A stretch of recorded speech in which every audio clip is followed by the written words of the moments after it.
Corners of History, we explore the topic of entertainment. Appearing some 32,000 years ago, one of the earliest forms of art were cave paintings. Though the reason for cave paintings is still unknown, it reveals a push towards art and entertainment. Storytelling, another age-old tradition, is one for which there is no definite time of start. There have been theories that cave painting played a large role in expanding storytelling, but no theory has been given to prove this. Oral stories have been passed down for generations, some think since the beginning of mankind. The most common kind of stories are those passed down within families. Tales of valor and the grace of ancestors, who will never die because of the stories.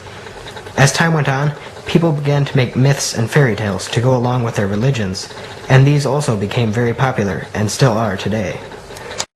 The Olympic Games were large pan-Hellenistic festivals starting around 800 BCE. These athletic gatherings included foot racing, the long jump, boxing, wrestling, javelin tossing, and discus throwing. Winners were treated as heroes in their respective poleis and were given olive wreaths as symbols of victory. These games established a collective identity between the poleis and worked to bring their communities closer together. During the 1840s, the first modern Olympics were held in Athens, Greece. The modern Olympic Games are carried out in 4-year intervals and currently contain 26 sports and 300 events. The Greek theater was held outdoors during 5th century BCE. The actors wore masks, and plays usually included a chorus. The Greek theater first began as a religious celebration, and often included competition between plays. The Tale of Genji, written by Lady Murasaki Shikibu, is debatably the first modern book to ever be written. It was the first to develop the chapter concept, and is believed to be the basic template for the books of today. The story was about the forbidden love of an empress and her stepson, and is still a part of popular Japanese culture today. The Mayan ball game was a dangerous game played in the Mayan civilization from 2000 BCE to around 250 CE. It was often played on teams, usually of 2 to 4 men, and required the players to use only their feet, elbows, knees, and backs. The game frequently became dangerous, as the players were forced to bet their lives if they were criminals, and, of course, the balls they used to play were 20 centimeters in width and vastly heavier than the modern balls we frequently use in games. Homer's stories, the Odyssey and the Iliad, were written in 1200 BCE. His stories were in existence long before the Greeks created a solid language, and these stories were passed down orally for many years, some even believe hundreds. The stories were finally written down in 700 BCE, and have since become an important part of storytelling history. The Roman Colosseum began use after it was first built in around 80 CE, holding various popular violent sporting events including gladiator combat and animal-human fights. As the Colosseum could hold up to some 50,000 people, these fights were frequently popular pastimes and often deadly.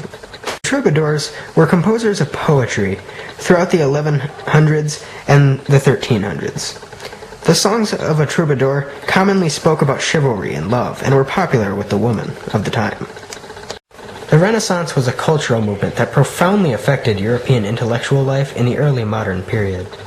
Beginning in Florence, Italy, and spreading to the rest of Europe by the 16th century, its influence affected literature, philosophy, art, politics, science, and religion, among other things. One major development is the creation of realism, and the search to find human emotion in art. The art of this time period is especially famous today, including pieces such as David by Michelangelo and the Mona Lisa by Leonardo da Vinci. No, you are completely, no.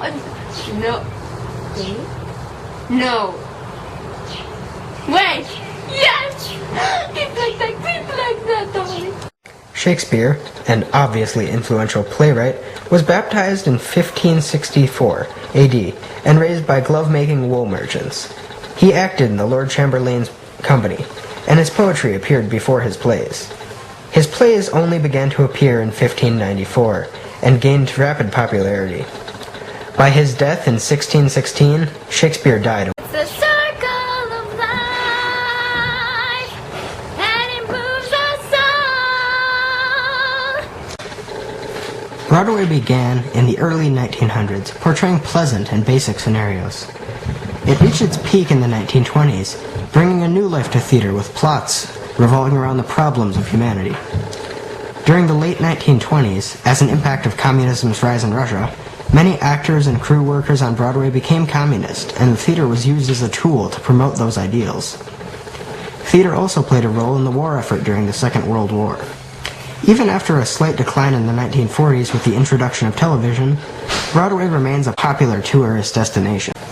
In 1893, with the invention of the first moving camera and kinetoscope, innovations were made which led to the first screening of film in public in 1894. In the 1920s, the business began to boom, the U.S. film companies rivaling Germany's. In 1927, the first film using sound recording, The Jazz Singer, was released to the public. Jazz reached mainstream popularity in the 1920s to the 1960s.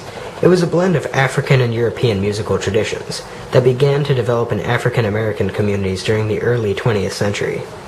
Don't stop, make it pop, DJ blow my speakers up tonight. I'ma fight till we see the sunlight. Tick tock on the clock, but the party don't stop now. Make it pop. That was highly intellectually stimulating, was it not? I find it interesting though that how music, even when it's starting, is all about the emotions portrayed. You know what I mean? Yes, well, I was rather impressed by the fact that all art started from mere cave paintings. Yes, I agree with the art perspective, Vinci, but they record stories on paper? Like my stories? Yes, apparently. They also with Pokemon.